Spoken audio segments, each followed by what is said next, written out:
नमस्कार मेरे प्यारे प्यारे छोटे छोटे भाई बहन।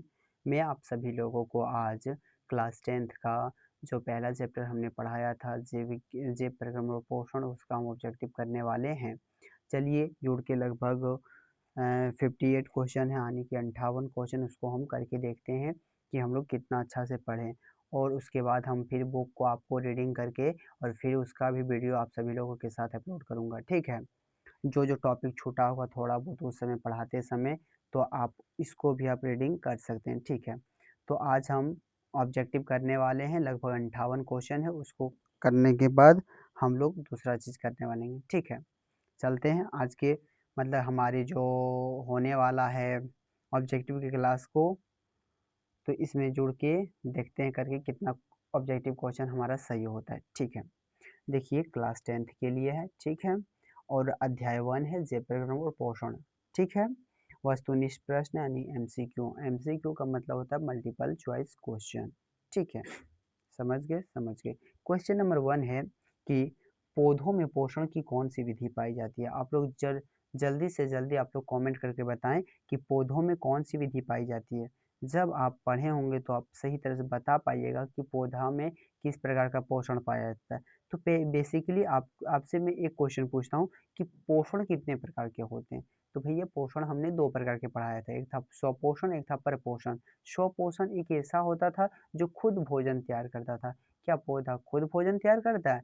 हाँ, तो करता है, यानी स्वपोषण। और प्रपोषण के बारे में हमने क्या समझाया था? पर मतलब दूसरे पर, जो पोषण के लिए, जो भोजन के लिए दूसरे जीवों पर आश्रित रहता है, या तो जीव पर या तो पेड़ पौधों पर आश्रित रहता है, उन्हें हम क्या कहते थे? प्रपोषण कहते थे। तो इसका ऑप्शन नंबर क्या होने वाला है? जो क है वही होगा, मतलब कि राइट आंसर, यानी स्वपोषण। तो पौधों में पोषण की कौन सी विधि पाई जाती है? स्वपोषण। पौधों में पोषण की कौन सी विधि पाई जाती है? स्वपोषण। तो आपको याद रखना है, ठीक है। क्वेश्चन नंबर 2 है, लिखा है प्रकाश संश्लेषण के लिए कौन सी गैस आवश्यक है। और कि प्रकाश संश्लेषण, अब बताइए कि प्रकाश संश्लेषण होता क्या था। तो प्रकाश संश्लेषण होता था जिसके थ्रू क्या करता था कि पौधे लोग अपना भोजन बनाने का काम करता था। कि क्या करता था? पौधे लोग अपना भोजन का निर्माण करने का काम करता था। किस प्रक्रिया के द्वारा? तो प्रकाश संश्लेषण प्रक्रिया के द्वारा। तो यहाँ पे पूछा है हमसे क्या क्वेश्चन, हमसे पूछा कि प्रकाश संश्लेषण के लिए कौन सा गैस आवश्यक है, मतलब कौन सा गैस उसको जरूरी है प्रकाश संश्लेषण का होने के लिए, ठीक है। तो प्रकाश संश्लेषण के होने के लिए कौन कौन सा चीज चाहिए था? 4 चीज की आवश्यकता होती थी। एक था जल, आप सभी लोगों को याद है, एक बार रिपीट कीजिए, जल। दूसरा सूर्य का प्रकाश। तीसरा क्लोरोफिल। और चौथा कौन सा गैस था? Carbon dioxide. तो नंबर 1 में क में लिखा है ऑक्सीजन, ख में लिखा है नाइट्रोजन, ग में लिखा है क्या? कार्बन डाइऑक्साइड, जिसको शॉर्ट फॉर्म में CO2 कहते हैं, और घ में लिखा है हीलियम। तो क्या इसका आंसर क्या होने वाला है? जल्दी जल्दी कमेंट करके आप लोग जरूर भेजिए। तो ऑप्शन नंबर क्या होने वाला? घ, जो कि क्या है? Carbon dioxide. थोड़ा और मैं बता दूं कि नाइट्रोजन और हीलियम का कोई काम इसमें नहीं होता है, बल्कि ऑक्सीजन। ऑक्सीजन क्या होता है कि जब प्रकाश संश्लेषण की प्रक्रिया होती है, भोजन का निर्माण होता है, तो क्या करता है कि मतलब कि भोजन का निर्माण होने के बाद यह जल की सहायता से, यानी ऑक्सीजन को बाहर मुक्त किया जाता है। ये नहीं कि प्रकाश संश्लेषण के लिए ही आवश्यक है, ऑक्सीजन कभी आवश्यक नहीं है, यह क्या करता है? मुक्त करता है। तो आपको एक चीज और याद रखना है कि प्रकाश संश्लेषण की प्रक्रिया में उपोत्पाद, यानी कि उपोत्पाद उत्पाद के रूप में क्या बनता है? तो जल प्लस ऑक्सीजन। लेकिन ऑक्सीजन यहाँ पे, लेकिन यहाँ पे क्वेश्चन हमसे क्या पूछा था? हमसे पूछा था कि प्रकाश संश्लेषण के लिए कौन सी गैस आवश्यक है। तो क्या होगा? CO2, यानी कार्बन डाइऑक्साइड। क्वेश्चन नंबर तीसरा की ओर बढ़ रहे हैं। तीसरा में लिखा है क्लोरोफिल वर्णक का रंग कैसा होता है। बोला है क्लोरोफिल जो वर्णक होता है, सो इसका रंग कैसा होता है। लिखा है, क में लिखा है सफेद, ख में लिखा है लाल, ग में लिखा है हरा, और घ में लिखा है नीला। आप सभी लोग जरूर कमेंट करके बताएं। तो इसका रंग कैसा होता था? तो हरा होता था। ऑप्शन नंबर क्या होगा? ग होगा। क्या होगा? ऑप्शन नंबर ग होगा। और इसके बारे में थोड़ा और मैं बता दूं कि जो क्लोरोफिल होता था, यह कहाँ पे मिलता था? यह मिलता था क्लोरोप्लास्ट में। क्या कहाँ मिलता था? क्लोरोप्लास्ट। कहाँ पे? क्लोरोप्लास्ट। आप सभी लोगों को थोड़ा कम दिखता होगा, सॉरी, मैं बोल दे रहा हूँ यहाँ पे, उसको आप ध्यान से सुनिए। यहाँ सॉरी क्लोरोफिल लिखा गया, क्लोरोप्लास्ट में। तो ये, और ये क्लोरोप्लास्ट कहाँ होता है? ये होता है पत्ती में। कहाँ होता है? पौधा के पत्ती में, ठीक है। तो आप सभी लोग इसको जरूर याद रखें। और क्लोरोफिल का दूसरा नाम क्या था? पर्णहरित। क्या था? पर्णहरित। क्या था? पर्णहरित। यह एक काम और करता था। क्या करता था? इसका काम क्या है? कि सूर्य को प्रकाश को अवशोषित करना। ठीक है, तो क्वेश्चन नंबर 3 वाला हम समझ गए। क्या था? क्लोरोफिल वर्णक का रंग कैसा होता है? तो कैसा होता है? हरा होता है। आपको ये मोस्ट इंपॉर्टेंट है VVI। ठीक है, इसको याद रखना आप लोग को बहुत जरूरी है। ठीक है, क्वेश्चन नंबर चौथा है, कवक जैसे मशरूम। मशरूम समझता है? जो कि कभी कभी जब बारिश होता है उस टाइम जो है सो मैदान में क्या होता है कि छाती, उसको खोटा भाषा में छाती हम लोग बोलते हैं। ठीक है, वो मशरूम जो होता है सो मशरूम तो बोला है कवक जैसे मशरूम में कौन सी पोषण पोषण की कौन सी विधि होती है? तो बताना है आपको कि मशरूम जो होता है यानी कि कवक, उसमें कौन सी पोषण की कौन सी विधि पाई जाती है? ऑप्शन क में है। क में बोला गया है कि स्वपोषण। ख में बोला गया है मृतोपजीवी पोषण। मृतोपजीवी मतलब होता है मृतजीवी पोषण। ठीक है, घ में बोला गया है क्या? प्राणी संपोषी। और ग में बोला गया प्राणी संपोषी, घ में बोला गया इनमें से कोई नहीं। तो आप लोग जरूर बताएं। तो इसका राइट आंसर होने वाला है क्या? मृतोपजीवी पोषण। कौन सा पोषण? मृतोपजीवी, यानी ऑप्शन नंबर ख जो होने वाला है राइट आंसर। ठीक है, आगे की ओर बढ़ते हैं। जैसे इसका जो अगला है देखो यहाँ पे, आप सभी लोग जरूर देखें अच्छी तरह से। ठीक है, लिखा है 5वां क्वेश्चन, प्रश्न संख्या 5, लिखा है लार में कौन सा एंजाइम पाया जाता है? तो लार में उस समय हम नहीं पढ़ा पाए थे। तो लार में जो है सो 2 तरह के एंजाइम पाए जाते हैं, मतलब एंजाइम जो है सो जो निकलता है। हमने बताया था कि लार ग्रंथि 3 प्रकार के होता है।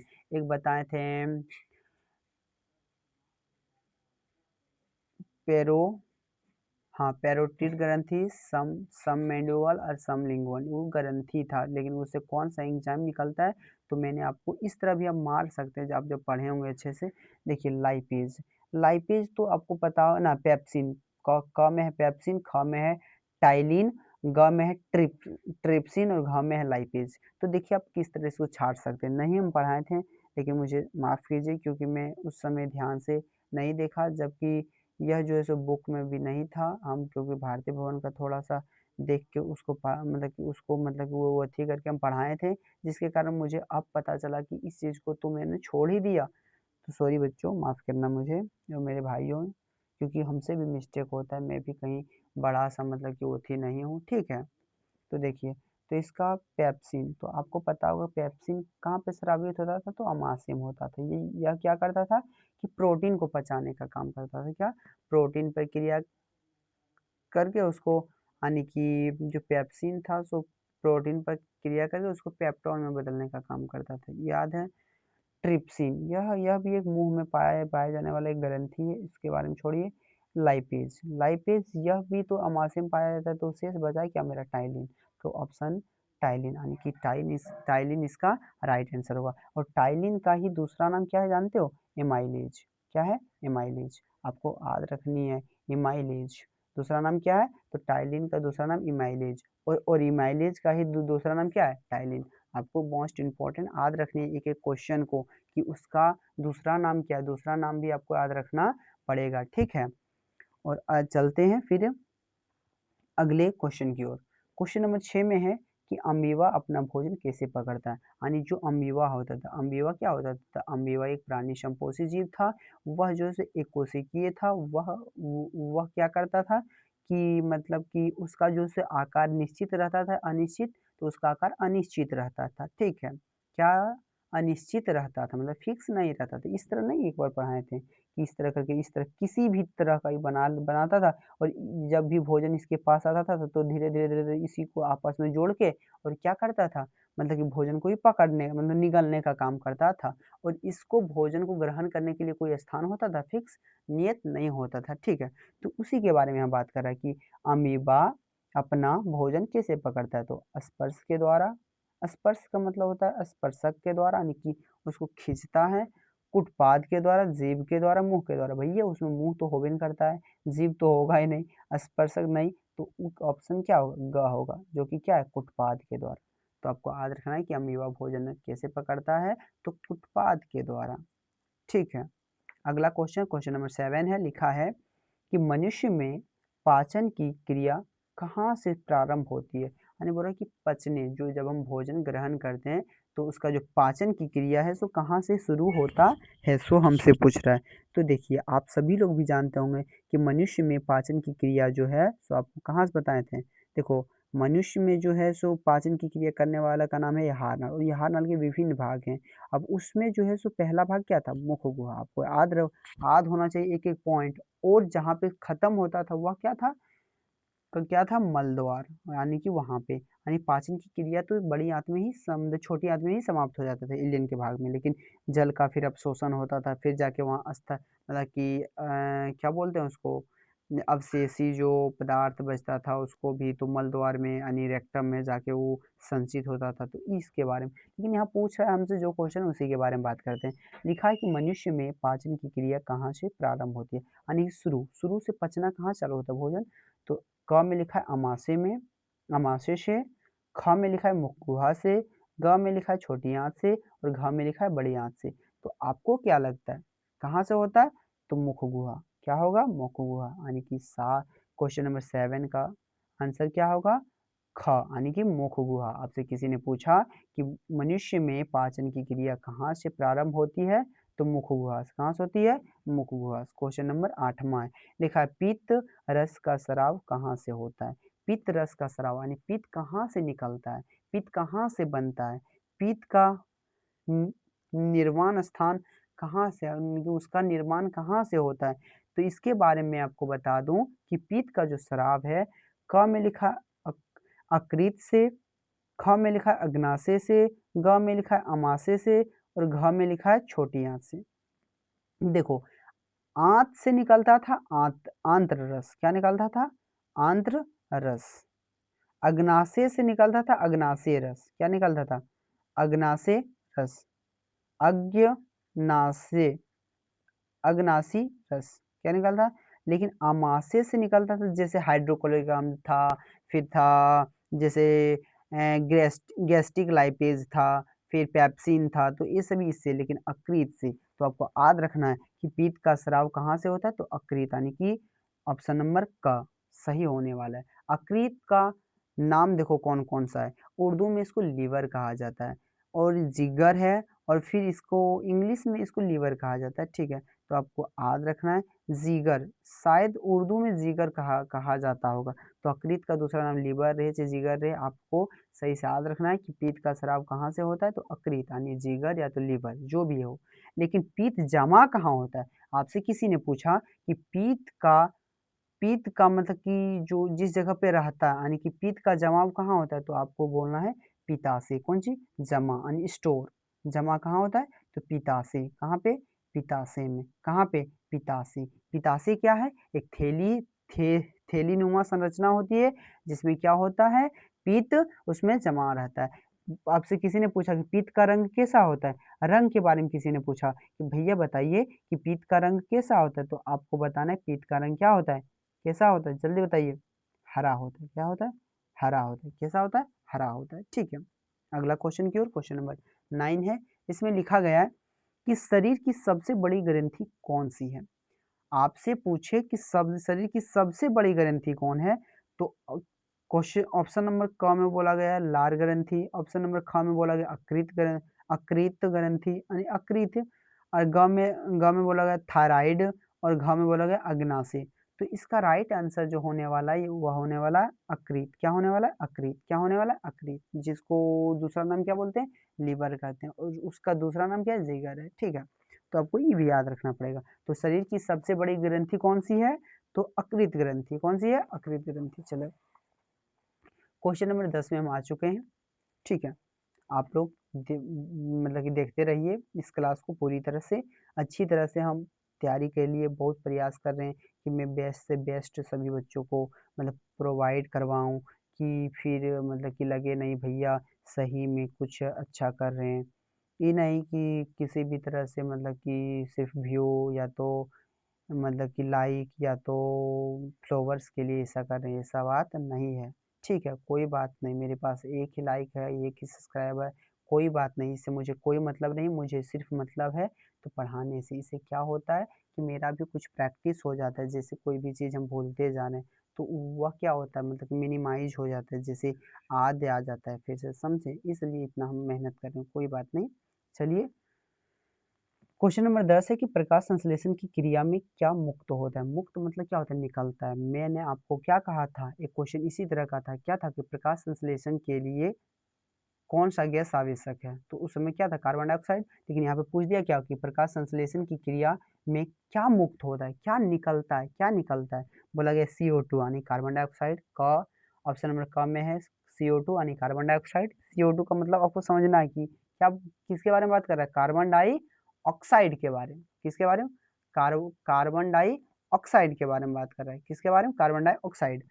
ख में बोला गया कि जल एवं ऑक्सीजन। ख में बोला कि जल भी निकलता है और ऑक्सीजन भी निकलता है, दो चीज।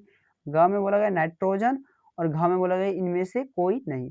ये तो भैया खत्म और नाइट्रोजन भी खत्म, क्योंकि जैसे प्रकाश संश्लेषण तैसे नाइट्रोजन, कोई भी गैस हो उसको खत्म करो। सिर्फ ऑक्सीजन पे ध्यान देना है और सिर्फ कार्बन डाइऑक्साइड। तो कार्बन डाइऑक्साइड को क्या करता था? प्रकाश संश्लेषण प्रक्रिया में उपयोग करता था, लेकिन निकलता था ये नहीं निकलता था। निकलता है क्या? तो जल एवं ऑक्सीजन।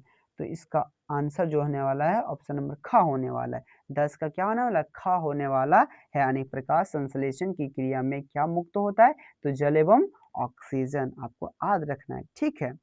अगला क्वेश्चन है 11 नंबर में, प्रश्न संख्या 11 है, लिखा छोटी आंत की लंबाई कितनी होती है? तो आपको मैं बता दूं, लगभग बताया गया है। तो छोटी आंत की लंबाई लगभग 6 मीटर होता है। कितना होता है? देखो, क में बोला गया 2 मीटर, ख में बोला गया 6 मीटर और ग में बोला गया 10 मीटर और घ में बोला गया 8 मीटर। तो मैं आपको बता दूं कि एनसीईआरटी या तो किसी अन्य बुक के अनुसार जो होता है सो क्या होता है? 6 मीटर। और इसकी चौड़ाई के बारे में बात करें, इसकी चौड़ाई जो किसकी छोटी आंत की चौड़ाई के बारे में बात करें तो इसका चौड़ाई होता है 2.5 सेंटीमीटर। कितना होता है? 2.5 सेंटीमीटर, यानी कि 2.5 सेंटीमीटर। आपको यह भी याद रखनी है और यह भी आपको याद रखनी है कि छोटी आंत आहार नाल का सबसे लंबा भाग है। सबसे लंबा भाग कौन सा है? तो छोटी आंत है। कहाँ का? तो आहार नाल का, ठीक है। तो मैंने क्या कहा कि छोटी आंत की लंबाई कितनी होती है? तो आपको याद रखना है 6 मीटर और चौड़ाई कितनी होती है? 2.5 सेंटीमीटर, ठीक है। अगला क्वेश्चन प्रश्न संख्या 12 है, लिखा है अमाशय में कौन सा अम्ल स्रावित होता है? यानी कि अमाशय से कौन सा मतलब कि अम्ल स्रावित होता है, यानी कि अम्ल का बारे में बात कर रहे हैं। देखो, क में बोला गया सल्फ्यूरिक अम्ल। क्या उसमें सल्फ्यूरिक अम्ल निकलता होगा? ख में बोला गया नाइट्रिक अम्ल, ग में बोला हाइड्रोक्लोरिक अम्ल यानी HCl और घ में बोला गया एसीटिक अम्ल। तो देखो, यह क्या करते हैं, इसका जो सही आंसर होने वाला है वह होने वाला है हाइड्रोक्लोरिक अम्ल। यह कहाँ से निकलता था? तो यह शायद अम्लजन कोशिका से निकलता था, ठीक है। कौन? Hydrochloric acid. तो आपसे किसी ने पूछे या तो किसी ने आपसे प्रश्न पूछा कि अमाशय में कौन सा अम्ल पाया जाता है, कौन सा अम्ल का स्राव होता है, तो आप बिना कुछ सोचे आपको बोल देना हाइड्रोक्लोरिक अम्ल। कौन सा अम्ल? हाइड्रोक्लोरिक अम्ल। कौन सा अम्ल? हाइड्रोक्लोरिक अम्ल। इसको शॉर्ट फॉर्म में क्या बोलते हैं? HCl, ठीक है। चलते क्वेश्चन नंबर कितना था? क्वेश्चन नंबर 13 है। क्या है? 13, प्रश्न संख्या 13। बोला गया कि वसा का पाचन करने वाला एंजाइम कौन सा है? यानी कि वसा, जैसे फैट, मान लो कि हम तेल का सामान कोई खाएं, जैसे कचौरी खा लिए, जैसे मान लो कि हम समोसा खा लिए, जैसे अन्य चीजें कोई भी चीजें हम खा लिए, तो उसमें उस समय जो है सो वसा, यानी कि वसा जो है फैटी चीज का पाचन कौन करता है? तो मैं आपको एक एक करके समझाता हूँ। जैसे यह जो होता है, यह क्या है? यह जो है क्या है? पेप्सिन। पेप्सिन क्या करता है कि ऑप्शन नंबर क में है पेप्सिन, ख में है ट्रिप्सिन, ग में है लाइपेज और घ में है इमाइलेज। तो मैं आपको बता दूं कि जो ये पेप्सिन है ना, ये प्रोटीन पर कार्य करता है। किस पे? प्रोटीन पे। और ये शायद ट्रिप्सिन के बारे में अभी हम थोड़ा नहीं बता सकते हैं, अपडेट होने के बाद आपको बता देंगे। जैसे इमाइलेज, इमाइलेज का दूसरा नाम क्या था? इमाइलेज का दूसरा नाम क्या था? याद पारिए। हाँ, टाइलिन। भैया थोड़ा देर पहले तो आप पढ़ाए थे, टाइलिन था। तो टाइलिन क्या करता था? टाइलिन क्या है? एक लार एंजाइम है।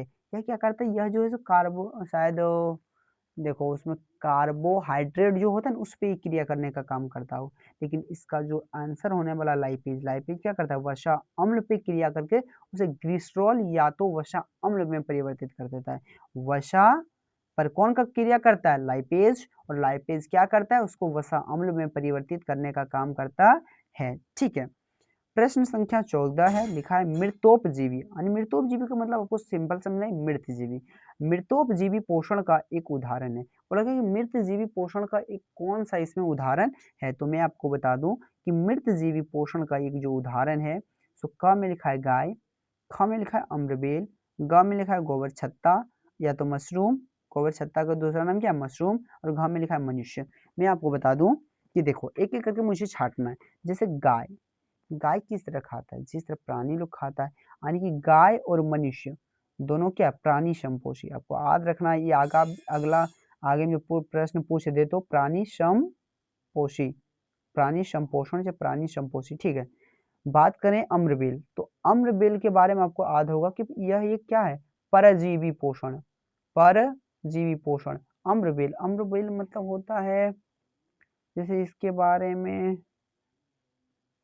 बारे में आपको फोटो में यानी कि पोस्ट कर दूंगा। ठीक है, अम्रबेल के बारे में कैसा होता है, जैसे आप लोग गूगल पे, यह एक परजीवी पोषण है। कैसा पोषण है, तो परजीवी। किसी ने पूछा आपसे कि अम्रबेल किस प्रकार का पोषण है, तो परजीवी पोषण। जबकि गोबर छत्ता यानी मशरूम, मशरूम यह क्या है, यह एक मृतोपजीवी पोषण है। कौन सा, तो मृतजीवी पोषण।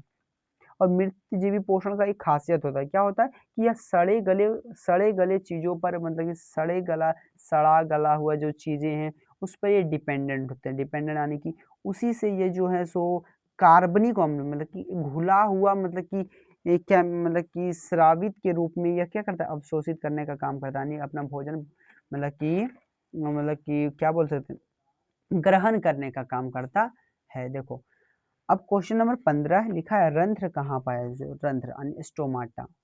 स्टोमाटा के सब बाद में आपको मैं बताए होंगे कि देखो यह जो पत्ती में पाया जाता है, यह जो है सो एक पत्ती में छोटा छोटा छोटा छोटा उसकी सतह पर छिद्र होता है, उसी को स्टोमाटा कहा जाता है। बोला गया स्टोमाटा कहाँ पे पाया जाता है, तो क में लिखा है जड़ में, भैया जड़ में पाया जाएगा स्टोमाटा नहीं। ख में लिखा है तना में, ग में लिखा है पत्ती की सतह पर, और घ में लिखा है फूल पे, तो इसका आंसर क्या होगा, ग, यानी कि पत्तियों की सतह पर। तो रंध्र कहाँ पाया जाता है, तो रंध्र जो है सो पत्तियों की सतह पर पाया जाता है। क्वेश्चन नंबर 6 है कि दांतों का सबसे ऊपरी कठोर भाग क्या कहलाता है, जो कठोर है।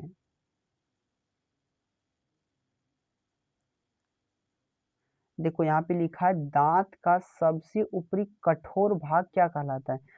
आपसे किसी ने पूछा ऊपरी भाग कठोर क्या कहलाता है, तो आपको क में बोला गया है डेटाइन, ख में बोला गया है इनामेल, और ग में बोला गया मज्जा, और घ में बोला गया मसूड़ा। तो मसूड़ा तो भैया नहीं होगा, मज्जा भी नहीं होगा। अब इन दोनों में कंफ्यूजन होता है।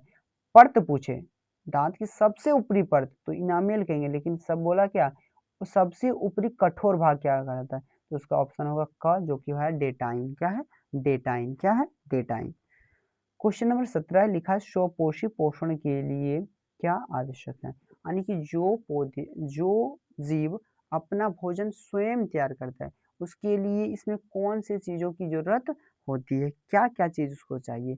तो भैया मैंने आप सभी लोगों को, छोटे छोटे भाई बहन, मैं आप सभी लोगों को बताया भी था कि उसके लिए 4 चीजों की आवश्यकता होती है। क्या क्या, एक तो उसके लिए चाहिए स्वपोषी पोषण है, तो उसको तो भोजन बनाने के लिए, जैसे स्वपोषी पोषण में क्या आता था, सिर्फ पौधे लोग आते थे, हरे पौधे लोग आता था ना, तो उसके लिए क्या, एक तो सूर्य का प्रकाश तो चाहिए ही था, क्लोरोफिल तो अपनी सतह पर मौजूद ही था, CO2 और जल भी चाहिए था। तो इसमें लिखा है, क में लिखा गया है जैसे CO2 और जल, ऑप्शन क में CO2 जल सिर्फ वही चाहिए, ख में चाहिए क्लोरोफिल, ग में चाहिए सूर्य का प्रकाश, या घ में उपयुक्त सभी। तो इसका ऑप्शन क्या होने वाला है मेरे भाइयों, तो ऑप्शन नंबर घ होगा, इनमें से सभी चीजों की आवश्यकता होती है। आपको पूछे स्वपोषी स्वपोषी जीवों के लिए क्या आवश्यक है, चाहे आपसे किसी ने पूछा कि प्रकाश संश्लेषण प्रक्रिया के लिए क्या आवश्यक है, तो दोनों बात एक ही है, एक नहीं है लेकिन क्वेश्चन अलग है। आप कंफ्यूजन में इस तरह नहीं होइएगा। जो प्रकाश संश्लेषण में चाहिए वही इसमें भी चाहिए। किसमें? स्वपोषी पोषण में। ठीक है। स्वपोषी पोषण ही तो प्रकाश संश्लेषण की प्रक्रिया करता है। ठीक है। प्रश्न संख्या 18 है विषम पोषी पोषण यानी विषम पोषी पोषण का दूसरा नाम क्या है? परजीवी पोषण। क्या है? परजीवी पोषण। क्या है? परजीवी पोषण। नहीं नहीं नहीं, परपोषण। सॉरी सॉरी सॉरी मेरे प्यारे प्यारे छोटे भाई बहन, सॉरी थोड़ा गलती हो गया मतलब बोलने में। ठीक है। इसको विषम पोषी पोषण को हम बोल सकते हैं परपोषण। ठीक है। तो जिसको समझ ना आया वो आदि यह भी रखना है कि विषम पोषी पोषण भी इसको कहा जाता है। विषम पोषण, विषम पोषण, विषम पोषी पोषण। ठीक है। विषम पोषी पोषण में जीव अपना भोजन कहाँ से प्राप्त करता है? जो भोजन खुद से नहीं बना पाता है वे लोग अपना भोजन जो है सो कहाँ से प्राप्त करता है? तो क में बोला गया स्वयं से, स्वयं बनाते हैं। ख में अन्य जीवों या पौधों से। ग में लिखा हवा से, घ में मिट्टी से। तो बाबू घ मिट्टी से तो नहीं, हवा से भी नहीं, स्वयं तो नहीं, तो बचा क्या शेष? ऑप्शन नंबर ख, जो कि क्या है? अन्य जीवों या पौधों से। अन्य जीवों या पौधों से, अन्य जीवों या पौधों से क्या करता है ये लोग? मतलब विषम पोषी पोषण, विषम पोषी पोषण में जीव अपना भोजन कहाँ से? तो अन्य जीवों, जीवों या पौधों से। ठीक है। क्वेश्चन नंबर 19 से लिखा गया पेप्सिन एंजाइम किसका पाचन करता है? तो मैं आपको कब से बता रहा हूँ पेप्सिन किसका पाचन करता है? क में लिखा है वसा का, ख में लिखा है प्रोटीन का, ग में लिखा है कार्बोहाइड्रेट का और घ में लिखा है क्या? विटामिन का। देखो विटामिन के बारे में इसमें इस क्लास में चर्चा तो नहीं हुआ है, लेकिन देखो वसा, वसा का पाचन कौन करता था? लाइपेज करता था। प्रोटीन का यही करेगा कौन? पेप्सिन। पेप्सिन क्या करता है? प्रोटीन का पाचन करता है। कार्बोहाइड्रेट का तो यहाँ मुंह में ही पाचन हो जाता है, जिसको कहीं दूसरा जगह पर कार्बोहाइड्रेट का पाचन नहीं किया जाता है। ठीक है। अगला क्वेश्चन हमारा 20 नंबर का है। क्वेश्चन क्वेश्चन बोल रहा है, क्वेश्चन हमारा है कि मनुष्य के मुंह गुहा में कुल कितने दांत व्यवस्थित होते हैं? आपसे किसी ने पूछा कि मनुष्य यानी व्यक्ष बोले या तो मनुष्य बोले, सिंपल आपको समझना है। जब बोल सकता है कि मनुष्य, एक व्यक्ष मनुष्य, मनुष्य के मुंह गुहा में कुल कितने दांत होते हैं? तो आपको इस तरह भी याद रहे कि जैसे एक एक मनुष्य के मुंह गुहा में कुल कितने दांत व्यवस्थित होते हैं? व्यवस्थित मतलब उसके मतलब कि मुंह पे रहते हैं। तो क में बोला गया 16, ख में बोला गया 24, ग में बोला गया 28 और घ में बोला गया 32। तो आपको इंपॉर्टेंट आता है, व्यक्ष बोले तो फिर भी 32 और ऐसे भी बोले तो 32 ही। ठीक है। क्वेश्चन नंबर 21 से लिखा है पौधों में भोजन किस रूप में जमा रहता है? तो मैं आपको बता दूं कि जो ग्लूकोज है, ग्लूकोज, क में बोला ग्लूकोज, ख में बोला प्रोटीन, ग में बोला स्टार्च आ तो मंड और घ में बोलेगा वसा। तो वसा तो खत्म, ये भी खत्म, ये भी खत्म, बचा मेरे पास क्या? ऑप्शन ग है, जिसका राइट आंसर क्या होगा? स्टार्च के रूप में। तो पौधों में भोजन किस रूप में जमा रहता है? यानी जमा को बोलते हैं स्टोर। ठीक है। किस रूप में? तो स्टार्च के रूप में। स्टार्च का दूसरा नाम क्या है? मंड। स्टार्च का दूसरा नाम क्या है? मंड। ठीक है। आपको याद रखनी है। ठीक है। क्वेश्चन नंबर 22 है कि प्रकाश संश्लेषण की क्रिया कहाँ होती है? आपसे किसी ने पूछा कि प्रकाश संश्लेषण की क्रिया कहाँ होता है? तो प्रकाश संश्लेषण की जो प्रक्रिया है इसके द्वारा क्या करता है? भोजन अपना मतलब पौधे लोग अपना भोजन बनाने का काम करता है। यह जो है सो कहाँ पे होता है? जड़ में, पत्ती में, तना में, फूल में। तो इसका ऑप्शन राइट होने वाला है ख, जो कि पत्ती में। क्या जड़ में क्या क्लोरोफिल रहता है? नहीं। तो ऐसे कंडीशन ये तो नहीं होगा, तना भी नहीं होगा, फूल भी नहीं होगा, बचा मेरे पास क्या शेष? शेष बता पत्ती, तो पत्ती में होता है। ठीक है। क्वेश्चन नंबर 23 से लिखा है पत्तियों का हरा रंग किसके कारण होता है? पत्ती का जो रंग हरा होता है किसके कारण? लिखा है क हीमोग्लोबिन के कारण, ख में बोला गया क्लोरोफिल के कारण, ग में बोला गया केरोटीन के कारण और घ में बोला स्टार्च के कारण। तो स्टार्च के रूप में तो ये जमा रहता है पौधे में, पौधे में जो भोजन है तो स्टार्च के रूप में। जबकि कोई बोला कि हरा रंग किसके कारण होता है? तो क्लोरोफिल के कारण। किसके कारण? क्लोरोफिल। दूसरा नाम क्या है इसका? जल्दी बताओ। पर्णहरित। क्या है? पर्णहरित। क्या है? पर्णहरित। आपको याद रखना है। ठीक है। क्वेश्चन नंबर 24 से लिखा गया प्रकाश संश्लेषण में कौन सी ऊर्जा उपयोग होती है? यानी प्रकाश संश्लेषण में कौन सी ऊर्जा? क में बोला गया उष्मीय ऊर्जा, ख में सौर्य ऊर्जा, ग में विद्युत ऊर्जा, घ में ध्वनि ऊर्जा, बताओ। उष्मीय ऊर्जा, ये तो कैंसिल। विद्युत ऊर्जा, भैया क्या उसमें बिजली वाला झटका लगता है? नहीं। ध्वनि ऊर्जा, यह भी नहीं होगा, तो बचा क्या? सौर ऊर्जा। सौर यानी कि सूर्य के से जो प्राप्त ऊर्जा होता है वे उस ऊर्जा को सौर ऊर्जा कहा जाता है। तो प्रकाश संश्लेषण में कौन सा ऊर्जा की आवश्यकता होती है? तो सौर ऊर्जा की आवश्यकता होती है। ठीक है, क्वेश्चन नंबर 25 है, क्या है कि रंध्र का कार्य क्या है? मतलब कि रंध्र का कार्य क्या है? रंध्र जो है सो जो पत्ती में जो मौजूद रहता है उसका काम क्या है? तो उसके बारे में मैं आपको थोड़ा सा बता दूं डिटेल कि रंध्र का कार्य जो है ना, लिखा है क, जल परिवहन। जल परिवहन यानी कि जल को एक जगह से दूसरे जगह लेने के लिए। ख में बोला गया गैस का आदान प्रदान के लिए, मतलब गैसों को बाहर अंदर और बाहर करने के लिए। ग में बोला गया भोजन संग्रह के रूप में, नहीं। और घ में बोला गया प्रजनन के लिए। प्रजनन अर्थात तो जैसे बच्चा को पैदा करने का यानी कि जनन करने के लिए। तो देखिए, जल परिवहन के लिए एक खास अंग होता है पौधे में, परिवहन तंत्र। और जल को परिवहन करता है, उस समय मैं आपको पढ़ाऊंगा। तो उस समय जो है सो जाइलम नाम का एक उत्तक होता है, वह जो है सो जल को एक जगह से दूसरे जगह पौधों में करता है। लेकिन रंध्र का कार्य पूछा तो आपको सिंपल याद रखना है कि गैसों का आदान प्रदान के लिए, मतलब गैसों को बाहर अंदर बाहर करने के लिए, और यही इसी के माध्यम से जल भी निकलता है। ठीक है, अगला हमारा क्वेश्चन है, क्वेश्चन नंबर 26 है, जो कि 26 में बोला गया क्या? 26 नंबर क्वेश्चन को आप लोग ध्यान से देखिए। लिखा है अमीबा में पोषण की कौन सी विधि पाई जाती है? अब अमीबा में कौन सी पोषण की कौन सी विधि? तो अमीबा क्या है? एक एक कोशिकीय जीव है। तो यह कौन सी पोषण की विधि पाई जाएगी इसमें? स्वपोषी नहीं भैया, मृतोपजीवी नहीं भैया, परजीवी नहीं भैया, तो बचा क्या? प्राणी संपोषी।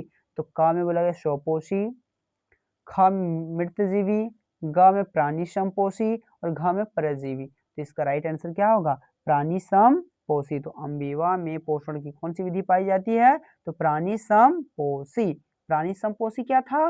पर पोषण के 3 प्रकार, एक ठो था मृतजीवी, एक था परजीवी, एक था प्राणी संपोषी। प्राणी संपोषी में क्या होता था कि पौधे एवं मनुष्य, यानी मनुष्य ना, मतलब कि पोषण की एक ऐसी विधि था जिसमें मतलब कि कोई भी जीव जो है ठोस या द्रव के रूप में क्या करता था कि जंतु के भोजन जिस तरह ग्रहण करता है उस विधि के द्वारा ग्रहण करता था। और वैसे कंडीशन में वैसे पोषण को हम प्राणी संपोषी कहते थे। क्वेश्चन नंबर 27 है कि अमीबा भोजन ग्रहण करने के लिए किसका उपयोग करता है? यानी कि भोजन ग्रहण करने के लिए, यानी भोजन को ग्रहण करने के लिए किसका उपयोग करता है, मतलब किस चीज का इसमें से उपयोग करता है? पहला सिलिया। सिलिया क्या था?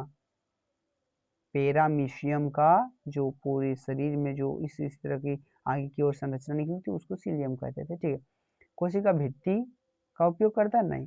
कुटपाद का या जड़ का? आपको भोजन पकड़ने निकलने ये सब पूछे अंतर्ग्रहण के लिए तो कुटपाद। तो कुटपाद ही एक ऐसा है जिसके थ्रू क्या करता है अमीबा भोजन को ग्रहण करने के लिए इसका उपयोग करता है। किसका? कुटपाद का उपयोग करता है। अब आपसे पूछा कि टाइलिन किसका पाचन करता है? अब आपसे पूछ दिया कि भैया टाइलिन किसका पाचन करता है, तो आपको सिंपल आपको याद रखना है कि क में बोला गया कि प्रोटीन का, ख में बोला गया वसा का, ग में बोला गया स्टार्च का और घ में बोला गया विटामिन का। आपको पता है कि प्रोटीन का कौन करता है? पेप्सिन, जो कि कहाँ से निकलता है? अमाशय से निकलता है। ठीक है, वसा का पाचन को कौन करता है? तो लाइपेज करता है, आपको पता है। ग में बोला स्टार्च और घ में विटामिन, तो विटामिन के बारे में इसमें भी नहीं बताया गया, सिर्फ स्टार्च। तो इसका पाचन स्टार्च, यानी टाइलिन, टाइलिन का दूसरा नाम क्या था? इमाइलेज। तो इमाइलेज, इमाइलेज किसका पाचन करता था? स्टार्च का। किसका? स्टार्च का। स्टार्च। ठीक है, जैसे चावल में क्या होता है? स्टार्च होता है बाबू भैया। जैसे रोटी में प्रोटीन होता है, फल में विटामिन होता है, दाल में प्रोटीन होता है, तेल वाले सामान में क्या होता है? वसा होता है। ठीक है, उस तरह पीत रस का संग्रह कहाँ होता है? संग्रह का मतलब होता है जमा, स्टोर। इसको दूसरा भाषा क्या बोल सकते हैं? जमा, तो इंग्लिश में स्टोर। स्टोर। तो पीत का संग्रह, यानी देखो पीत का संग्रह कहाँ से होता है? मैं आपको एक पहले एक प्रश्न था कि पीत का स्राव कहाँ से होता है, तो उसका ऑप्शन क्या था? अकृत। लेकिन यहाँ आपसे किस क्या पूछा कि पीत पीत रस का संग्रह कहाँ होता है? संग्रह का मतलब होता है जमा। आपको एक इस शब्द को भी याद रखना पड़ेगा। आप कहीं जमा ना लिख के संग्रह लिख दिया, आप कंफ्यूजन में पड़ गए। ठीक है। क में बोला गया पिताशय, ख में हृदय, ग में गुर्दा गुर्दा, घ में फेफड़ा। तो ये सब तो सिंपल, तो इसका ऑप्शन क्या होने वाला? क होने वाला है। तो पित्त का संग्रह या तो जमा या तो स्टोर कहाँ पे होता है? तो पिताशय में होता है। क्या होता है? पिताशय। पिताशय क्या है? एक थैली नुमा संरचना है जिसमें क्या होता है? पित्त जमा रहता है। क्वेश्चन नंबर 30 है, लिखा है बड़ी आंत का मुख्य कार्य क्या है? कि बड़ी आंत जो है सो मुख्य रूप से कौन सा काम करता है? क में बोला प्रोटीन का पाचन करता है, ख में बोला गैस विनिमय करता है, मतलब गैस को शायद विनिमय विनिमय मतलब कि गैस को निकालने का, शायद विनिमय का मतलब हमको नहीं पता, शायद वही होता है निकालने। घ में बोला गया कि गैस जल का अवशोषण करता है, ग में बोला गया जल का अवशोषण, और घ में बोला गया रक्त संचार, मतलब रक्त को एक जगह से दूसरी जगह लेके नहीं काम करता है। तो बड़ी आंत का क्या काम है? सिंपल। सिंपल क्या? ग होने वाला है, जिसका नाम क्या है? जल का अवशोषण।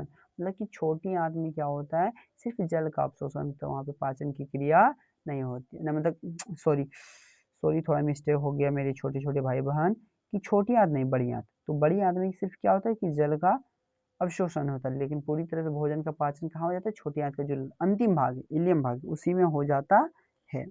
ठीक है। अगला क्वेश्चन 31 नंबर में, कि भोजन के अवशोषण में सहायक संरचना कौन सी है?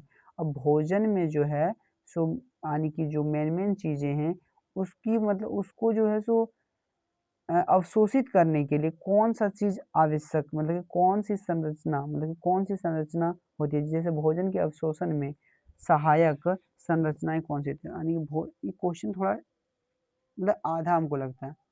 आप लोग बताइएगा कैसा ये क्वेश्चन है, हमको थोड़ा सा कंफ्यूजन लग रहा है कि भोजन के अवशोषण यानी कि भोजन में जो मेन चीजें था, जैसे प्रोटीन विटामिन ये सभी जो चीजें थी, उसको जो है सो अवशोषित जो है सो करने वाली कौन सी संरचना है?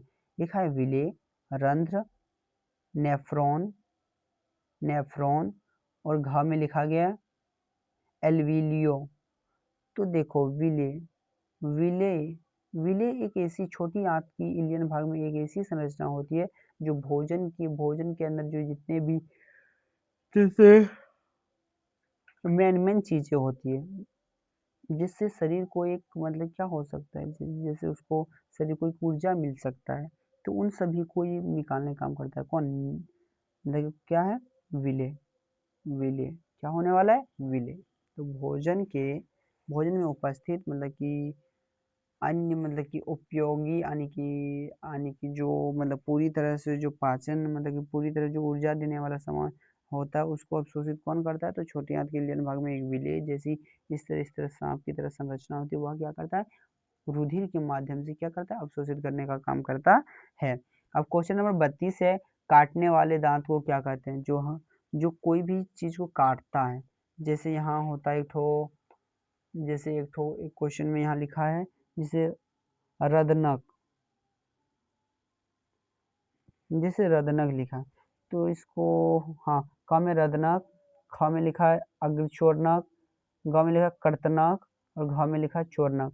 तो आपको इसी से नाम से पता चल रहा है काटने वाला दांत कर्तनक। क्या होगा? ऑप्शन नंबर ग होने वाला है। ठीक है। प्रश्न संख्या 33 है कि प्रकाश संश्लेषण में उपोत्पाद उपोत्पाद उप उत्पाद उप उत्पाद या उपोत्पाद भी कहते हैं, क्या है? मतलब कि कौन सा चीज उपोत्पाद के रूप में निकलता है? तो मैंने आपको जैसे बोला प्रकाश संश्लेषण का बात करते हैं, अब दो चीज को भूल ही जाइए। क्या था? नाइट्रोजन और अन्य जो गैस है उसको भूल जाइए। बट एक ठो क्या है? एक ऑक्सीजन एक कार्बन डाइऑक्साइड, दो ही गैस का आप लोगों को नाम याद रखना है। ठीक है। तो नाइट्रोजन क में बोला नाइट्रोजन, ख में ऑक्सीजन, ग में हाइड्रोजन, और घ में अमोनिया। तो इसका राइट आंसर क्या होगा? ऑक्सीजन। तो आपसे जब भी प्रश्न कहीं भी एग्जाम में भी आ जाए कि प्रकाश संश्लेषण में उप उप उत्पाद यानी उपोत्पाद में क्या निकलता है, क्या है, तो आपको ऑक्सीजन माननी। क्या माननी है? ऑक्सीजन। क्वेश्चन नंबर 34 है कि भोजन का सरल रूप क्या कहलाता है? जैसे भोजन का जो पूरी तरह सरल रूप यानी कि सबसे सिंपल रूप क्या कहलाता है? क में लिखा पोषक तत्व, ख में रेशा, ग में एंजाइम और घ में हार्मोन। तो इसका राइट आंसर क्या होगा? पोषक तत्व। क्या होगा? पोषक तत्व, यानी कि ऑप्शन नंबर ए का जो है सो हमारा राइट आंसर है। क्वेश्चन नंबर 35 है कि कार्बोहाइड्रेट का अंतिम पाचन उत्पाद क्या है? यानी कार्बोहाइड्रेट का जब पाचन होता है उसका अंतिम पाचक उत्पाद क्या? उसको पचाने के बाद किस चीज में ये बदल जाता है? क में बोलेगा एमिनो अम्ल के रूप में, ख में ग्लूकोज के रूप में, ग में फैटी अम्ल के रूप में और घ में ग्लिसरॉल। देखो ग्लिसरॉल और फैटी अम्ल, फैटी मतलब वसा अम्ल, तो वसा अम्ल में ये दोनों तो उसके कारण होता है कि वसा के कारण। एमाइलेज एमिनो अम्ल जो है सो ये तो प्रोटीन के कारण होता है, बचा मेरे पास ग्लूकोज, तो ग्लूकोज मेरा राइट आंसर होने वाला 35 का ख, जो कि ग्लूकोज होने वाला है। प्रश्न संख्या 36 है, लिखा है कि प्रोटीन का अंतिम पाचक उत्पाद क्या है? यानी कि प्रोटीन जब पचता है तो उसके बाद ये किस रूप में बदल जाता है, इसके बारे में हमसे पूछा है। तो आपको सिंपल उसी तरह छाटना है जैसे ग्लूकोज कार्बोहाइड्रेट का था, ग्लूकोज, क में बोला ग्लूकोज, ख में एमिनो अम्ल, ग में फैटी अम्ल और घ में स्टार्च। ठीक है, तो ई जो होने वाला है वसा, इसको आप आराम से छाटना। ग्लूकोज क्या था? कार्बोहाइड्रेट का था, फैटी अम्ल वसा का था।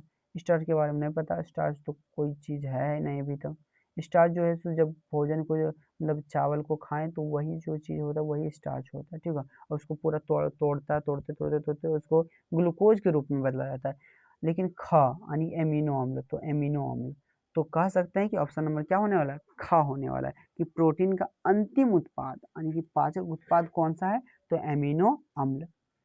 प्रश्न संख्या 37 है, लिखा है कि वसा का अंतिम पाचक उत्पाद क्या है? यानी कि पचने के बाद वो किस रूप में बदलता है? क में एमिनो अम्ल, ख में ग्लूकोज, ग में फैटी अम्ल या ग्लिसरॉल और घ में बोला गया स्टार्च। तो आपको याद रखना है क्या होने वाला है? फैटी अम्ल या ग्लिसरॉल। एमिनो अम्ल प्रोटीन का अंतिम और ग्लूकोज कार्बोहाइड्रेट का। ठीक है, अब अगला बढ़ते हैं क्वेश्चन नंबर कितना? क्वेश्चन नंबर कितना? 38 की ओर। आपको सही तरह से आपको एक एक करके लिखा है 38 में कि अग्नाशय कौन सा रस स्रावित करता है? आपको मैंने बताया था कि अग्नाशय जो है सो किस प्रकार का रस। तो क में बोला पीतरस, ख में बोला अग्नाशयी रस, ग में बोला लार और घ में बोला जठर रस। देखो जठर रस का स्राव अमाशय में होता है, लाल का स्राव तो गुहा में होता है, लेकिन पीत रस का स्राव अकृत में होता है। शेष बचा मेरा क्या? ऑप्शन नंबर ख, जो कि क्या है? अग्नाशय। तो अग्नाशय कौन सा रस का स्राव करता है? तो अग्नाशयी रस। कौन सा रस? अग्नाशयी रस। ठीक है, क्वेश्चन नंबर 39 है, प्रकाश संश्लेषण के लिए आवश्यक तत्व कौन सा नहीं है? यानी आवश्यक तत्व का मतलब पदार्थ कह सकते हैं। कौन सा ऐसा चीज है जो प्रकाश संश्लेषण के लिए नहीं चाहिए? क में बोला गया सूर्य प्रकाश, ये तो चाहिए। ख में बोला गया क्लोरोफिल, ग में बोला गया कार्बन डाइऑक्साइड और घ में बोला गया ऑक्सीजन। तो ये तो भैया चाहिए ही सूर्य का प्रकाश, ख वाला भी चाहिए, क्लोरोफिल भी चाहिए, ग वाला भी चाहिए, कार्बन डाइऑक्साइड भी चाहिए। शेष बचा मेरा ऑक्सीजन, तो ऑक्सीजन इसके लिए नहीं चाहिए। प्रकाश संश्लेषण के लिए आवश्यक कौन सा तत्व नहीं है? तो ऐसे में क्या होने वाला है? ऑक्सीजन। ठीक है, क्वेश्चन नंबर 40 है, अपचा भोजन अस्थायी तौर पर कहाँ जमा रहता है? अस्थायी का मतलब था कुछ समय के लिए, अस्थायी मतलब हो गया हमेशा के लिए, अस्थायी मतलब कुछ समय के लिए। जो भोजन अपचा रहता है, जो भोजन नहीं पचता है, वह कहाँ पे जमा रहता है? मतलब कि भोजन पूरी तरह से पच गया, पचने के बाद जो शेष बचता है, जैसे देखो भोजन जब करते हैं तो जो मेन चीज़ें उसमें भोजन में उपस्थित रहता है जिससे हमारे शरीर को ऊर्जा मिल सकता है, उसी चीज़ को वो अवशोषित करने का काम करता है। तो ये बच गया, जो धीरे धीरे मतलब पचते पचते नीचे की ओर चला जाता है, तो वह कहाँ पे जमा रहता है? तो आपसे किसी ने पूछा, क्वेश्चन नंबर 40 में है कि अपचा भोजन अस्थायी तौर पर कहाँ जमा रहता है? तो आपको क में बोला मूत्र में, पसीना, ख में छोटी आंत में या मलाशय में। तो इसका आंसर होगा मलाशय। मलाशय का दूसरा नाम क्या है? रेक्टम। क्या है? रेक्टम। रेक्टम। मलाशय का दूसरा नाम क्या है? रेक्टम। आपको याद रखना है। मलाशय या रेक्टम भी आप बोल सकते हैं। ठीक है, क्वेश्चन नंबर 42 है, नहीं, हाँ 41 है कि अपचा भोजन शरीर के किस रूप में बाहर निकलता है। जैसे जो अपचा भोजन होता है वह शरीर से किस रूप में बाहर निकलता है, यानी कि वह कौन सा रूप है जिस रूप में अपचा भोजन निकलता है। क में मूत्र के रूप में, ख में पसीना के रूप में, ग में मल के रूप में, घ में आंसू के रूप में। तो देखो मूत्र के रूप में तो नहीं, पसीना के रूप में नहीं, बचा आंसू के रूप में नहीं, तो किस रूप में? मल के रूप में। किस रूप में? मल के रूप में। ठीक है, क्वेश्चन नंबर 42 है कि मनुष्य की पाचन नली की लंबाई अर्थात आहार नाल की लंबाई कितनी है। आपसे किसी ने पूछा कि मनुष्य की पाचन नली की लंबाई, जहाँ पे भोजन का पाचन होता है उसकी नली, जो नली है उसकी लंबाई, या तो आहार नाल, इसी का दूसरा नाम क्या है? आहार नाल। आहार नाल की लंबाई कितनी होती है? क में बोला 6 से 8 मीटर, 4 से 6 मीटर ख में, ग में बोला गया 8 से 10 मीटर और घ में बोला गया 3 से 5 मीटर। तो इसका आंसर क्या होगा? 8 से 10 मीटर। कितना? 8 से 10 मीटर। क्वेश्चन अगला क्या है? क्वेश्चन नंबर 42 है, जो कि बोला जा रहा है, प्रश्न यहाँ पे लिखा है कि प्रकाश संश्लेषण की क्रिया दिन में क्यों होती है। प्रकाश संश्लेषण की जो प्रक्रिया है वह दिन में ही क्यों होता है। ऑप्शन नंबर क में है ऑक्सीजन के कारण, ऑक्सीजन होने के कारण, ख में सूर्य प्रकाश के कारण, सूर्य प्रकाश होने के कारण, ग में जल के कारण और घ में मिट्टी के कारण। तो भैया जल तो रात में भी दिन में भी मिलता होगा, ऑक्सीजन तो इसके लिए चाहिए ही नहीं, मिट्टी के लिए, मिट्टी को चाहिए प्रकाश नहीं, तो क्यों? तो सूर्य प्रकाश के कारण, क्योंकि सूर्य का प्रकाश जो है सो दिन में ही होता है, रात में होता है नहीं होता है। रात में जब होता है तो क्या प्रकाश संश्लेषण की प्रक्रिया नहीं होती? हाँ होती, जरूर होती, लेकिन इसे बोला गया प्रकाश संश्लेषण की क्रिया दिन में क्यों होती है। तो इसका मुख्य कारण क्या था? कि सूर्य प्रकाश के कारण। ठीक है, प्रश्न संख्या 44 है कि क्लोरोप्लास्ट किस में पाया जाता है। अब क्लोरोप्लास्ट कहाँ पे, किस जगह, किस चीज में पाया जाता है। क में लिखा है पशु कोशिका में, ख में पादप कोशिका में, ग बैक्टीरिया में और घ कवक में। तो इसका राइट आंसर होगा पादप। पादप मतलब पौधा, पौधा बारे में बात कर रहे हैं। तो पादप मतलब आपको समझना है पौधा, तो पादप कोशिकाओं में पाया जाता है क्या? क्लोरोप्लास्ट। यह क्या कहाँ होता था? तो पौधे की जो पत्ती होता था उसके अंदर होता है। ठीक है, क्वेश्चन नंबर 45 है कि परजीवी पोषण का उदाहरण कौन सा है। तो मैं आपको एक बार और बताया था कि पहले जो प्रश्न आया था कि मृत जीवी का उदाहरण कौन सा है। ठीक है, क में बोला गया कि अम्रबेल, ख में आम, ग में मशरूम और घ में क्या? मनुष्य। तो मशरूम के बारे में मैंने बताया था कि मृतोपजीवी है, मृतजीवी। ग में बोला था मनुष्य के बारे में कि यह प्राणी संपोषी होता है। ये आम के बारे में तो नहीं बता, आम तो स्वपोषी है, आम एक फल है। मेरा क बचा जो कि है अम्रबेल। तो इसका राइट आंसर क्या होगा? अम्रबेल। ठीक है, क्वेश्चन नंबर 46 है कि अमीबा में भोजन का पाचन कहाँ होता है। अब बोला कि अमीबा जब भोजन ग्रहण करता था किसकी सहायता से? फुटपाथ की सहायता, लेकिन ये पाचन कहाँ पे होता है इसमें? जैसे हम लोगों का पाचन किएगा तो हम कह सकते हैं कहाँ पे खत्म होता है पाचन, तो छोटी आंत के इंडियन भाग में, लेकिन पाचन की शुरुआती कहाँ से? मतलब मुख गुहा से होकर छोटी आंत तक होते रहता है। ठीक है, तो यहाँ पे पूछा गया क में कोशिका भित्ति में, ख में केंद्रक में, ग में कुटपाद में और घ में खाद रिक्तिका में। खाद रिक्तिका में क्या है? खाद रिक्तिका में क्या है? लिखा है यहाँ पे खाद रिक्तिका में। देखो बाबू इस प्रश्न में थोड़ा डाउट है, इसको हम आपको बता दूंगा बाद में, आप सभी लोग कमेंट करके जरूर बताइए क्या होने वाला है। ये तो सिंपल है, कुटपाद में तो नहीं होगा, केंद्रक में भी नहीं होगा, बचा एक तो कोशिका झिल्ली, एक बचा खाद रिक्तिका में। तो इन दोनों में थोड़ा डाउट है, आप सभी लोग जरूर कमेंट करके बताएं कि क्या होने वाला है इसका आंसर। ठीक है, तो अब हम क्वेश्चन नंबर 47 की ओर बढ़ रहे हैं। लिखा है कि वैसे पौधों जो, यहाँ पौधे होना चाहिए, वैसे पौधे जो पोषण के लिए सड़ी गली चीज़ों पर आश्रित रहते हैं वे क्या कहलाते हैं? जो सड़ा गला चीज़ों पर आश्रित रहता है। क में बोला गया परजीवी पोषण परजीवी, ख में मृतजीवी, ग में स्वपोषी, घ में परजीवी। तो आपको सिंपल मृतजीवी, सड़ा गला मृतजीवी, सड़ा गला मृतजीवी। क्वेश्चन नंबर 48 है, जो कि अब बचा है टोटल 10 क्वेश्चन और सॉल्व करेंगे, हो जाएगा हमारा। क्वेश्चन नंबर 48 में लिखा है, क्या लिखा है? लिखा है कि इनमें कौन प्रकाश संश्लेषी अंगक है? प्रकाश संश्लेषी अंगक पूछे तो कुछ नहीं, आपको सिंपल याद रखना है कि प्रकाश संश्लेषी अंगक है हरित लवक। क्या है? हरित लवक। तो इसका क्या होने वाला था? ऑप्शन नंबर क, जो कि क्या है? पर्ण हरित। पर्ण हरित का दूसरा नाम है क्लोरोप्लास्ट। आपको यह भी याद रखना है। ठीक है। अब क्वेश्चन नंबर 49 में लिखा है कि वायुमंडल में CO2 का कितना प्रतिशत है?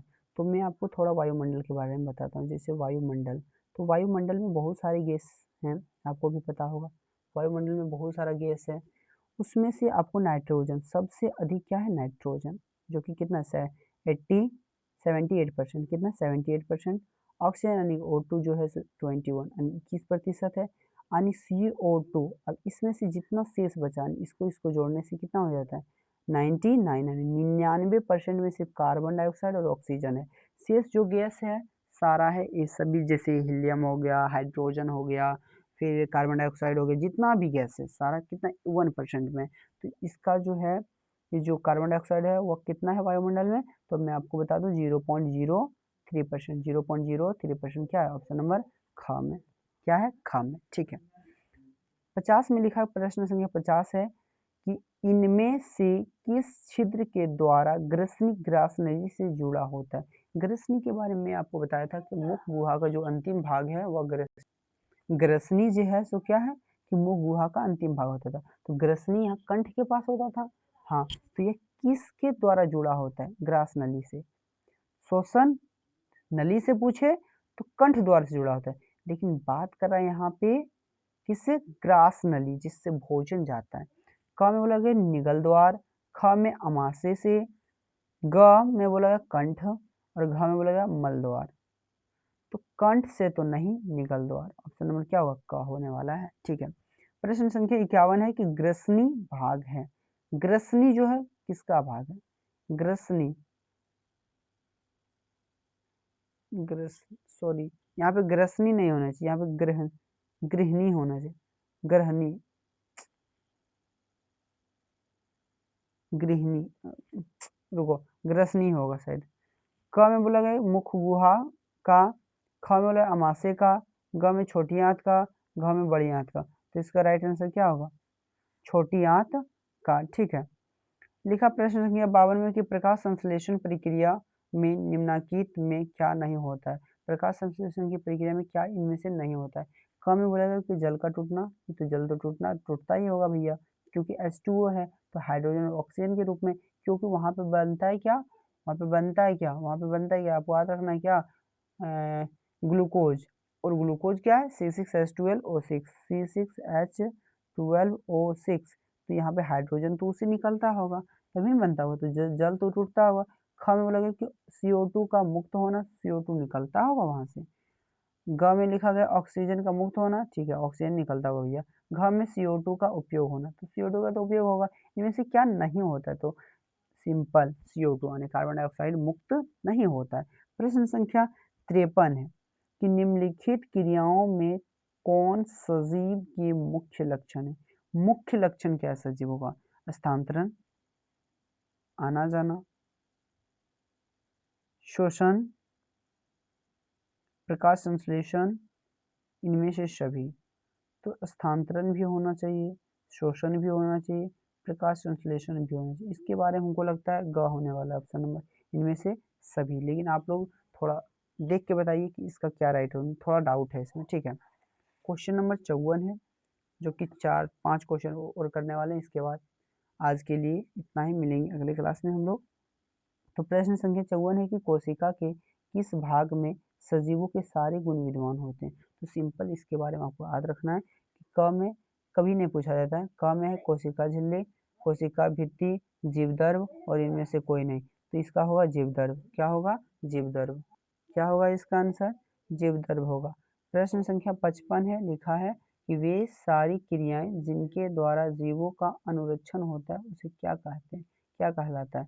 क में पोषण, ख में शोषण, ग में जनन और घ में लिखा है जेव प्रक्रम। तो वे सारी क्रियाएं जिनके द्वारा जीवों का अनुरक्षण होता है उसे जेव प्रक्रम कहते हैं। क्या कहते हैं? जेव प्रक्रम, यानी कि घ। ठीक है।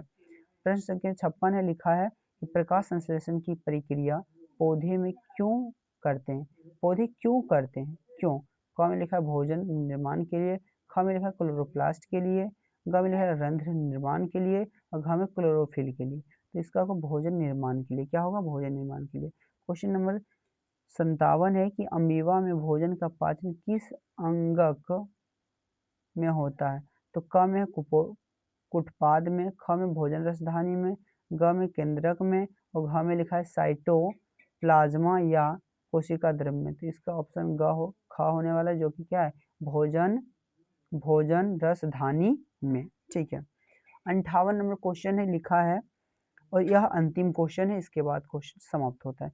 तो मनुष्य को भोजन के विभिन्न स्वादों का ज्ञान निम्नलिखित किस संरचना की मदद से होती है? तो क में बोला गया दांत से, यानी स्वाद का टेस्ट, जैसे कुछ भोजन खाते जैसे मीठा, खट्टा, तीता, कैसे पता चलता है? तो दांत से, हमारे लार ग्रंथि से, या हमारे स्वाद कलियां से और दंत फ्लक्स। तो दांत से तो नहीं, लार ग्रंथि से भी नहीं, जो दंत फ्लक्स जो क्या होता है, तो कि दांत के जो ऊपर में पीला टाइप का पड़ जाता है उसको दांत फ्लक्स कहते थे। तो इसका राइट आंसर क्या होने वाला है? स्वाद कलियां से। स्वाद कलियां क्या होता है कि जीभ के ऊपर में एक छोटी छोटी सी संरचना होती है जिसे स्वाद कलियां कहते हैं। यह क्या करता है? स्वाद को मतलब कि पहचानने का काम करता है। इतना ही अंत होता है, या तो समाप्त बोले, क्लास समाप्त होता है। मिलते हैं अगले क्लास में। हम लोग अगला जो है सो मैं आपको थोड़ा बुक को भी रीड करके आपको भेजूंगा, जैसे कि आप सभी लोग की बुक के बारे में भी आप लोग जान सकें। जैसे एनसीईआरटी या भारतीय भवन, कोई भी एक बुक को हम सही तरह से पूरी तरह से पढ़ के आपको पास भेजने वाले हैं। ठीक है, मिलते हैं अगले क्लास में कल के। तो आज के लिए इतना ही। जय हिंद।